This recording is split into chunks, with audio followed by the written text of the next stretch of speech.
Hi all welcome back to my channel Shaila vlogs. ನನ್ನ channel ಹೊಸ್ದಾಗಿ ನೋಡ್ತಾ ಇದ್ರೆ ನಿಮಗೆ ಇಷ್ಟ ಆದರೆ ಒಂದು ಸಬ್ಸ್ಕ್ರೈಬ್ ಮಾಡ್ಕೊಂಡು ನೋಡಿ, ಮತ್ತು ಒಂದು ಲೈಕ್ ಮಾಡಿ ಕಾಮೆಂಟ್ ಮಾಡಿ ಯಾವ ಥರ ಇತ್ತು ಅಂತ ಹೇಳ್ಬಿಟ್ಟು ತಿಳಿಸಿ. ನಾನು ವ್ಲಾಗ್ ಮಾಡಿದೆ ತುಂಬಾ ದಿನ ಆಯಿತು, ತುಂಬ ಅಂದರೆ ಒಂದು 3 ಮಂತ್ಸೇ ಗ್ಯಾಪ್ ಆಯಿತು. ಲಾಂಗ್ ವಿಡಿಯೋ ಎಲ್ಲೂ ಅಪ್ಲೋಡ್ ಮಾಡಿರಲಿಲ್ಲ, ಮತ್ತು ಇನ್ಮೇಲಿದ್ದ ವ್ಲಾಗ್ ಅಪ್ಲೋಡ್ ಮಾಡೋಣ ಅಂತ ಅಂದ್ಕೊಂಡಿದ್ದೀನಿ. ನಾನು ಬಂದುಬಿಟ್ಟು ಶಾರ್ಟ್ ವಿಡಿಯೋ ಎಲ್ಲ ಅಪ್ಲೋಡ್ ಮಾಡ್ತಾಯಿದ್ದೆ, ಲಾಂಗ್ ವಿಡಿಯೋ ಏನೂ ಅಪ್ಲೋಡ್ ಮಾಡಿರಲಿಲ್ಲ. ಪ್ಲೀಸ್ ಎಲ್ಲರೂ ಸಪೋರ್ಟ್ ಮಾಡಿ. ನಿಮಗೆ ಇಷ್ಟ ಆದರೆ ಒಂದು ಲೈಕ್ ಮಾಡಿ, ಕಾಮೆಂಟ್ ಮಾಡಿ. ನೀವೊಂದು ಲೈಕ್ ಮಾಡಿದ್ರೆ ನಾನು ಮತ್ತೆ ಇನ್ನೂ ಒಂದು ವಿಡಿಯೋ ಮಾಡೋದಕ್ಕೆ ತುಂಬ ಹೆಲ್ಪ್ ಆಗುತ್ತೆ. ನಾನು ಬಂದುಬಿಟ್ಟು ಇದು ಮಂಡೇ ವ್ಲಾಗು. ಮಂಡೇ ಒಂದು 6:30ಗೆಲ್ಲನ ವ್ಲಾಗ್ ಶುರು ಮಾಡಿದ್ದೀನಿ. 4 ಗಂಟೆಗೆ ಅಲಾರಾಮ್ ಇಟ್ಟಿದ್ದೀನಿ, ಎದ್ದೇಳೇ ಇಲ್ಲ, ಫುಲ್ ನಿದ್ದೆ. ಸ್ವಲ್ಪ ಲೇಟಾಗಿ ಮಲ್ಕೊಂಡೆ, ಒಂದು 12 ಆಗಿತ್ತು ಸಂಡೇ. ಅದಕ್ಕೋಸ್ಕರ ಬೇಗ ಎದ್ದೇಳೋಕ್ಕಾಗಲಿಲ್ಲ. ಮತ್ತು ಇಡ್ಲಿ ಮಾಡೋಣ ಅಂತ ಹೇಳ್ಬಿಟ್ಟು ಇಡ್ಲಿಗೆಲ್ಲ ರೆಡಿ ಮಾಡಿದ್ದೆ. ರವೆ ಇಡ್ಲಿ ಮಾಡೋಣ ಅಂತ ನೋಡಿ ಎಲ್ಲ ಕಲಸಿ ಇಟ್ಕೊಂಡಿದ್ದೀನಿ. ಇವಾಗ ಬೇಗ ಬಂದುಬಿಟ್ಟು ಬೇಗ ಇಡ್ಲಿಗೆ ಹಾಕಿಟ್ಟು ಸಾಂಬಾರೇನು ಮಾಡಲ್ಲ, ತುಂಬ ಲೇಟಾಗುತ್ತೆ. ಅದಕ್ಕೆ ಬೇಗ ಚಟ್ನಿನೇ ಮಾಡ್ಕೊಳ್ಳೋಣ ಅಂತ ಹೇಳ್ಬಿಟ್ಟು ರೆಡಿ ಮಾಡ್ತಾಯಿದ್ದೀನಿ. ಬೆಳಗ್ಗೆ ಎದ್ಬಿಟ್ರೆ ಟೈಮ್ ಹೆಂಗೆ ಹೋಗುತ್ತೆ ಅಂತ ಗೊತ್ತೇ ಆಗೋಲ್ಲ, ಅಷ್ಟು ಬೇಗ ಟೈಮ್ ಹೋಗ್ಬಿಡುತ್ತೆ. 8:30ಗೆಲ್ಲ ಬಿಟ್ಟಿರಬೇಕು ಸ್ಕೂಲಿಗೆ, ಅದಕ್ಕೋಸ್ಕರ ಬೇಗನೆ ರೆಡಿ ಆಗಬೇಕು. ಮತ್ತು ಒಂದು ಹಾಫ್ ಆನ್ ಅವರ್ ಹೋಗಬೇಕು, ಸ್ವಲ್ಪ ದೂರ ಇದೆ. ಅದಕ್ಕೋಸ್ಕರ ನನ್ನ ಮಗನಿಗೆ, ನನ್ನ ಚಿಕ್ಕ ಮಗ ಏನು ಹೋಗಲ್ಲ ಸ್ಕೂಲಿಗೆ, ನನ್ನ ದೊಡ್ಡ ಮಗ ಹೋಗ್ತಾನೆ ಅಷ್ಟೇ. ಅದಕ್ಕೆ ಬೇಗನೆ ರೆಡಿ ಮಾಡಿಬಿಡೋಣ. ಬೇಗ ಈ ಕಡೆ ಇಡ್ಲಿ ಇಟ್ಬಿಟ್ಟು ಒಂದು ಕಡೆ ಚಟ್ನಿಗೆ ರೆಡಿ ಮಾಡ್ಕೊಳ್ಳೋಣ ಅಂತೇಳಿ ಮಾಡ್ತಾಯಿದ್ದೀನಿ. ಮಾಡಿಬಿಟ್ಟು ಅವರಿಗೆ ಬೇಗ ತಿಂಡಿ ಹಾಕ್ಕೊಡ್ತೀನಿ, ನಾನೇ ತಿನ್ನಿಸ್ತೀನಿ. ಅವ್ರಿಗೇನು ಕೊಡೋದಿಲ್ಲ ತಿನ್ನೋದಕ್ಕೆ, ಸುಮ್ಮನೆ ಬಟ್ಟೆ ಎಲ್ಲ ಗಲೀಜು ಮಾಡ್ಕೊಂಡ್ಬಿಡ್ತಾರೆ. ಮತ್ತು ಸ್ಕೂಲ್ ಬಟ್ಟೆ ಬೇರೆ ಹಾಕಿರ್ತೀವಲ್ಲ, ಅದಕ್ಕೆ ಅಂತ ಇವತ್ತು ಲೇಟ್ ಆಗಿತ್ತು ಅಂತ ಹೇಳ್ಬಿಟ್ಟು ಅವನಿಗೆ ಹಾಕ್ಕೊಡ್ತಾಯಿದ್ದೀನಿ. ನೀವೇ ತಿಂದ್ಕೊಳ್ಳಿ ಅಂತ ಹೇಳ್ಬಿಟ್ಟು. ಅವರು ತಿಂಡಿ ಮಾಡೋ ಅಷ್ಟರಲ್ಲಿ ನಾನು ಹೋಗ್ಬಿಟ್ಟು ಬೇಗನೆ ರೆಡಿಯಾಗಿ ಬಂದುಬಿಡ್ತೀನಿ. ಅದಕ್ಕೋಸ್ಕರ ನೋಡಿ ಚಟ್ನಿ ಮಾಡಿ ಇಡ್ಲಿ ಮಾಡಿದೆ. ಇವಾಗ ಹೋಗಿ ಕೊಟ್ಬಿಟ್ಟು ನಾನು ಪಟ್ಟ ಅಂತ ಹೋಗಿ ರೆಡಿಯಾಗಿ ಬರ್ತೀನಿ. ಎಲ್ಲಂದರೆ ಎಲ್ಲ ಹಾಕಿದ್ದಾರೆ ನೋಡಿ, ಎಷ್ಟು ಕ್ಲೀನ್ ಮಾಡಿದ್ರು ಅಷ್ಟೇ ಮಕ್ಕಳಿರೋ ಮನೇಲಿ. ಕ್ಲೀನ್ ಮಾಡಿ ಮಾಡಿ ನಮಗೆ ಸಾಕಾಗ್ಬಿಡುತ್ತೆ, ಅಷ್ಟು ಇದು ಮಾಡ್ತಾರೆ. ಬೆಳಗ್ಗೆ ಎದ್ದ ತಕ್ಷಣ ಆಟ ಆಡೋಕೆ ಕುತ್ಕೊಂಡ್ಬಿಡ್ತಾರೆ, ಇಲ್ಲಾಂದರೆ ಮೊಬೈಲ್ ತೊಗೊಂಡ್ಬಿಡ್ತಾರೆ ಬೇಗ. ನನ್ನ ಚಿಕ್ಕ ಮಗನಿಗೆ ಸ್ವಲ್ಪ ಜ್ವರ, ಕೆಮ್ಮು, ನೆಗಡಿ ಇತ್ತು, ಅದಕ್ಕೋಸ್ಕರ ನೋಡ್ತಾ ಇದ್ದೀನಿ. ಇನ್ನೂ ಜ್ವರ ಇದೆ ಅಂತ ಹೇಳ್ಬಿಟ್ಟು ಇನ್ನೂ ಸ್ವಲ್ಪ ಲೈಟಾಗಿತ್ತು, ಅದಕ್ಕೋಸ್ಕರ ನೋಡಿದೆ. ಮತ್ತು ಹಾಸ್ಪಿಟ್ಲಿಗೆಲ್ಲ ಕರ್ಕೊಂಡೋಗಿದ್ದೆ. ಒಂದು ಸ್ವಲ್ಪ ಹುಷಾರಾಗಿದ್ದಾನೆ, ಪರವಾಗಿಲ್ಲ. ಕಫ ಇದೆ ಅವನಿಗೆ ಸ್ವಲ್ಪ, ಯಾವಾಗಲೂ ನೆಗಡಿ ಆಗಿಬಿಟ್ರೆ ತುಂಬ ಕಫ ಆಗುತ್ತೆ. ಮಲ್ಕೋಬಿಟ್ರೆ ನಿದ್ದೆನೇ ಬರಲ್ಲ, ಉಸಿರಾಡೋಕ್ಕೆ ಸ್ವಲ್ಪ ಕಷ್ಟ ಆಗುತ್ತೆ, ಒಂಥರ ಸೌಂಡ್ ಮಾಡ್ತಾ ಇರ್ತಾನೆ ಮಲ್ಕೊಂಡಾಗ. ಅದಕ್ಕೆ ಆಕ್ಸಿಜನ್ ಎಲ್ಲ ಇಟ್ಟಿದ್ದೆ ನಾನು ಮನೇಲೇ, ಮತ್ತು ಮುಂದೆ ನೋಡಿಸ್ತೀನಿ ಬ್ಲಾಗಲ್ಲಿ.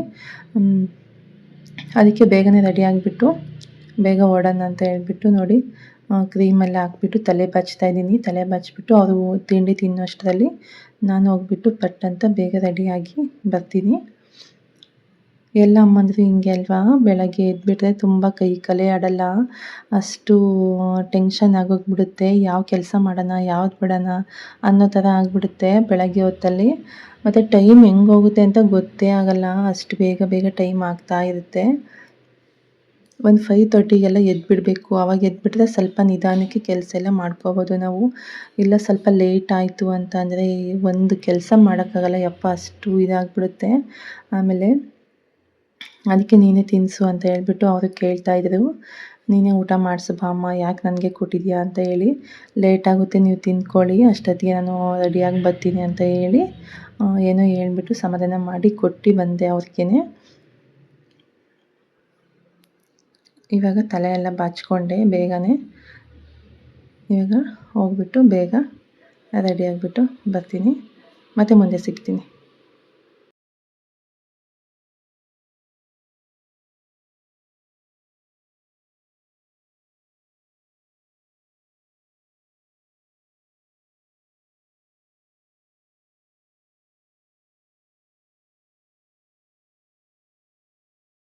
ಬಾಕ್ಸ್ ಎಲ್ಲ ರೆಡಿ ಮಾಡಿ ಇಟ್ಟಿದ್ದೆ ಆಗಲೇ, ಅದಕ್ಕೆ ಬೇಗ ಬ್ಯಾಗೆಲ್ಲ ಇಟ್ಕೊಳ್ಳೋಣ ಅಂತ ಹೇಳ್ಬಿಟ್ಟು ಸ್ನ್ಯಾಕ್ಸ್ ಹಾಕಿ ಮತ್ತು ಇಡ್ಲಿ ಚಟ್ನಿನೇ ಹಾಕಿದ್ದೆ ಊಟಕ್ಕೆ ಅಂತ ಹೇಳ್ಬಿಟ್ಟು ನಾನು ರೆಡಿಯಾಗಿ ಬಂದೆ. ಹೋಗ್ಬಿಟ್ಟು ಇವಾಗ ಬೇಗ ಹೊಟ್ಟೆ ಬೇರೆ ಹಸಿತಾಯಿತ್ತು ತುಂಬ, ಊಟ ಮಾಡ್ಕೊಂಡು ಹೋಗ್ಬಿಡೋಣ ಅಂತ ಅಂದ್ಕೊಂಡೆ.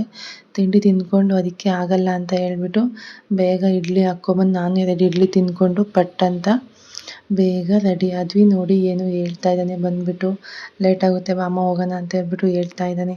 ಅದಕ್ಕೆ ಆಯ್ತಪ್ಪ ಹೋಗೋಣ ಅಂತ ಹೇಳ್ಬಿಟ್ಟು ನಾನು ಬೇಗ ತಿಂದ್ಬಿಟ್ಟು ನೋಡಿ ಇವಾಗ ಹೊರಟೆ. ಆಟ ಆಡಿದ್ರೆ ಬರೀ ಆಟ ಆಡು ಬರೀ ಇದರಲ್ಲೇ ಮುಳುಗೋಗ್ಬಿಡ್ತೀನಿ.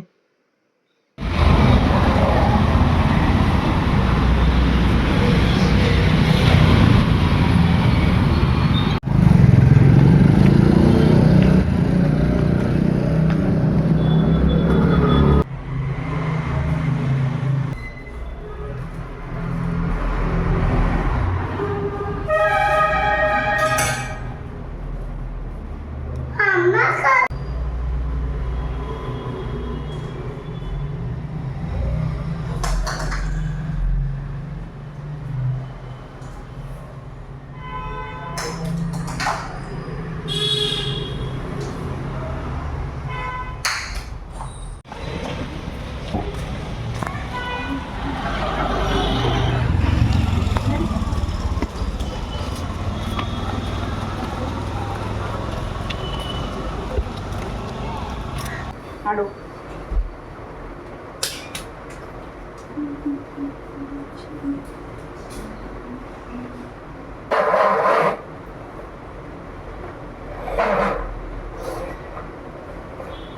ಅಲ್ಲಿ ಹೋಗು, ಅಲ್ಲೇ ಹೋಗು. ಹೋಗಕ್ಕಿದೆ ಬರೀಗೆ. ಅಲ್ಲಿ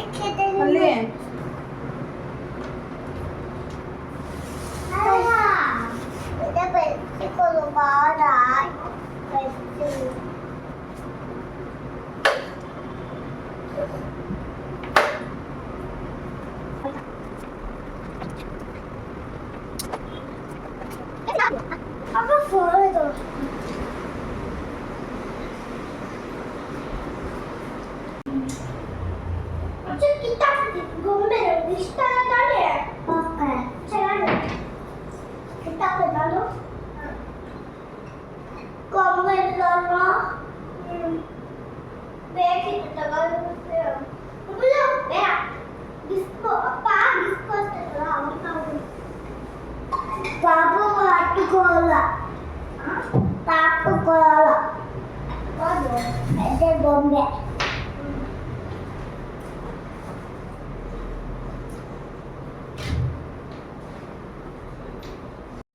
ನನ್ನ ಚಿಕ್ಕ ಮಗನಿಗೆ ಸ್ವಲ್ಪ ಕೋಲ್ಡ್ ಆಗಿತ್ತು, ಅದಕ್ಕೋಸ್ಕರ ಇದು ಆಕ್ಸಿಜನ್ ಇದು ಇಡೋಣ ಅಂತ ಹೇಳ್ಬಿಟ್ಟು ತೆಕ್ಕೊಳ್ತಾ ಇದ್ದೆ. ತುಂಬ ವರ್ಷನೇ ಆಯಿತು ಇದು ತಗೊಬಂದು ಅಮ್ಮನ ಮನೇಲಿ ಇಟ್ಟಿದ್ದೆ. ನಾನು ಇಲ್ಲಿಗೆ ತಗೊಬಂದಿರಲಿಲ್ಲ. ಮತ್ತು ಮೊನ್ನೆ ಊರಿಗೆ ಹೋದಾಗ ಇಲ್ಲ ತೊಗೊಂಡೋಗೋಣ ಇಲ್ಲೇ ಅಂತ ಹೇಳ್ಬಿಟ್ಟು, ಏನಕ್ಕನ ಯೂಸ್ ಆಗುತ್ತೆ ಮತ್ತು ಕೆಟ್ಟೋಗ್ಬಿಡುತ್ತೆ ಇಲ್ಲೇ ಇಟ್ಟರೆ ಅಂತ ಹೇಳ್ಬಿಟ್ಟು ಇಸ್ಕೊಬಂದೆ. ಇವಾಗ ಅದಕ್ಕೆ ಸ್ವಲ್ಪ ಕಫ ಎಲ್ಲ ಕಟ್ಕೊಂಡಿತ್ತು ಸ್ವಲ್ಪ ಅವನಿಗೆ, ಅದಕ್ಕೆ ಮತ್ತು ಹಾಸ್ಪಿಟ್ಲಿಗೆ ಇನ್ನೇನು ಹೋಗೋದು ಮನೆಯಲ್ಲೇ ಇದೆ ಅಲ್ವಾ ಅಂತ ಹೇಳ್ಬಿಟ್ಟು ಟ್ಯೂಬ್ ಇಸ್ಕೊಬಂದಿದ್ದೆ. ನಾನೇ ಹಾಕ್ಕೋತೀನಿ ಅಂತ ಹೇಳ್ಬಿಟ್ಟು ಅದಕ್ಕೆ ನೋಡ್ತಾ ಇದ್ದೀನಿ ಚೆನ್ನಾಗಿದೆಯೋ ಇಲ್ವೋ ಅಂತ. ತುಂಬ ವರ್ಷ ಆಯ್ತಲ್ಲ ಯೂಸ್ ಮಾಡಿ. ಈ ಕಡೆ ಒಂದು 2 ಇಯರ್ಸ್ ಆಯಿತು ಯೂಸ್ ಮಾಡ್ದೆ. ಅದಕ್ಕೋಸ್ಕರ ನೋಡ್ತಾ ಇದ್ದೀನಿ ಹೆಂಗಿದೆ ಏನು ಅಂತ. ಫುಲ್ಲೆಲ್ಲ ಧೂಳು ಕುತ್ಕೊಂಡ್ಬಿಟ್ಟಿದೆ, ಮೇಲ್ಗಡೆ ಹಾಕ್ಬಿಟ್ಟಿದೆ ಫುಲ್ಲು. ಏನು ಯೂಸ್ ಮಾಡಲ್ಲಲ್ಲ ಅಂತ ಹೇಳ್ಬಿಟ್ಟು ಅದಕ್ಕೆ ಚೆಕ್ ಮಾಡ್ತಾ ಇದ್ದೀನಿ ಹೆಂಗಿದೆ ಏನು ಅಂತ ಹೇಳ್ಬಿಟ್ಟು. ನೋಡೋಣ ಹೆಂಗಿದೆ ಅಂತ ಹೇಳ್ಬಿಟ್ಟು.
ಕಮ್ಮಂತದ್ದು ನಂಗೆ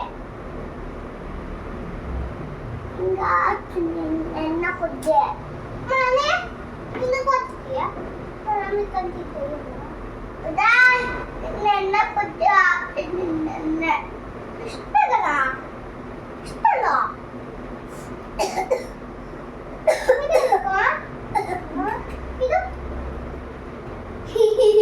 ಯಾವ್ದು ಇದ್ದಿದ್ದು ಒಳಗಡೆ?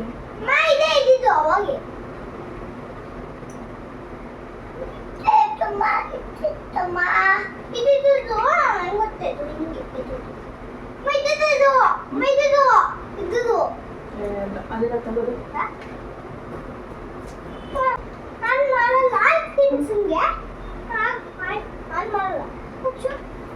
ಇದೇನು ಇದು ದಯ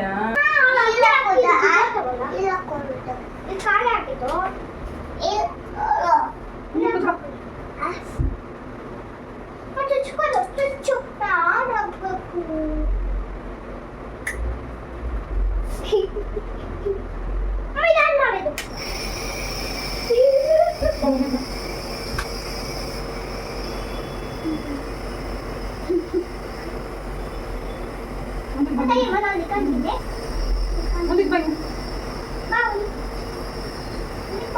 ಬಿಡು ಬಿಡ ಇಲ್ಲಿ ಬರ ಇಲ್ಲಿ ಬರ ಈ ಕಡೆ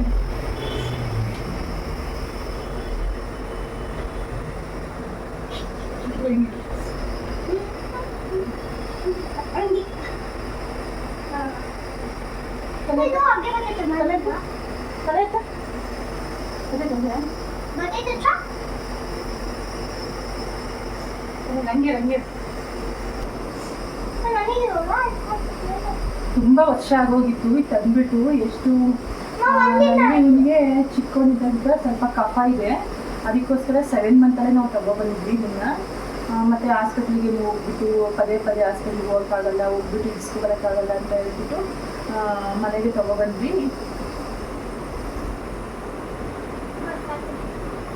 ವರ್ಕ್ ಆಗಲ್ಲ ಅಂತ ಅಂದ್ಕೊಂಡಿದ್ದೆ, ತುಂಬ ವರ್ಷ ಆಯ್ತಲ್ವಾ, 4 years ಆಯಿತು ತಗೊಬಂದ್ಬಿಟ್ಟು. ಚೆನ್ನಾಗಿದೆ, ವರ್ಕ್ ಆಗ್ತಾ ಇದೆ. ಹಾಳಾಗ್ಬಿಡುತ್ತೆ ಅಂತ ಅಂದ್ಕೊಂಡಿದ್ದೆ.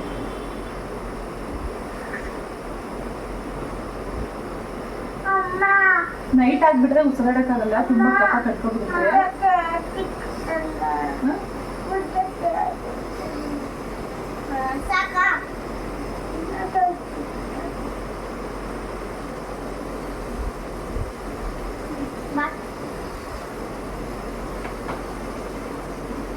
ಪಾನಿ ಬಂದ್ಕೊಳ್ಳೋದು